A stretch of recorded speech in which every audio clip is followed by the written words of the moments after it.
Баршаңызға сәлем.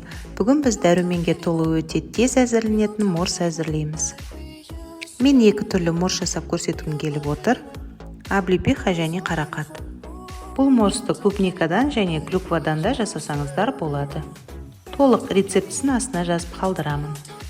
Қатырылған жидектерді қолдансаңыздар да болады.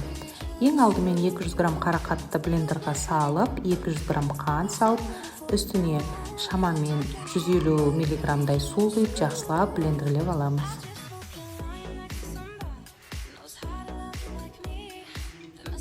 Блендерлеп болған соң ситамен өстіп сүзіп аламыз.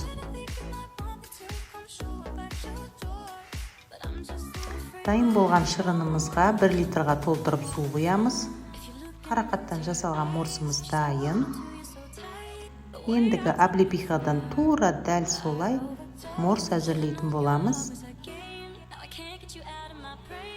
Әр нәрсені өз мезгілінде жасаған дұрыс және де тиімді.